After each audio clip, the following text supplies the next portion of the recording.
nzahora ndiwe mu bintu byose ngeze kugupfa.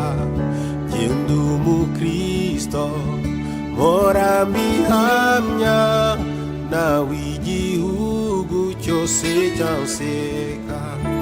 Genda umukristo wo mu mutima, kuko ubu nsigaye nkunda Kristo. Icyatumye apfa yazize jyewe, nabuzwa n'iki kujya mukunda. Genda umukristo umva ubwo buntu, narakijijwe nkurwa mu byaha. Genda umukristo naho ndaterwa n'ibyago nkaba no ku rugamba. Genda umukristo ndi umutabazi, mu ntambara ndasana n'ibyaha. Mfite umugaba n'umwami Yesu, nituba hamwe nzahora nesha.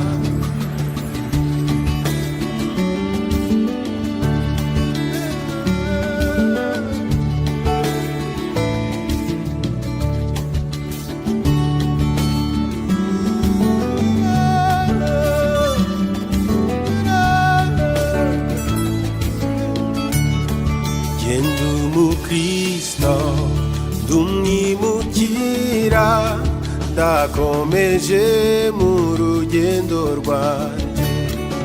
Iby'ino mw'isi ndabihinyuye, sigaye nifuza ibyo mw'ijuru. Genda umukristo gakondo yacu iri mw'ijuru ku Mana yacu. Nta nzara ibaye, nta n'imiruho, abaho bose baguwe neza.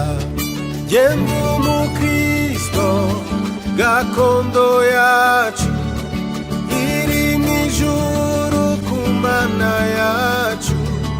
Nta nzara ibaye, nta n'imiruho, abaho bose baguwe neza. Genda umukristo icyo ni ikintu gihumuriza umutima wanjye, kinyibagiza n'ibyago byose, nkumva nduhuwe n'umwami Yesu.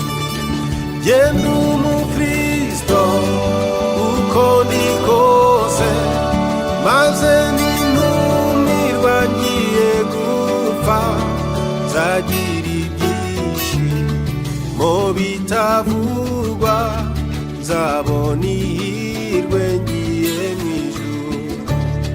Genda umukristo uko ndi kose, maze nintumirwa ngiye gupfa.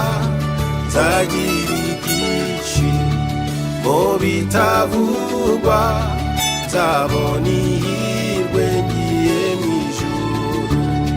Nzagira ibyishimo bitavugwa, nzabona ihirwe ngiye mw'ijuru. Nzagira ibyishimo bitavugwa, nzabona ihirwe ngiye mw'ijuru. Nzagira ibyishimo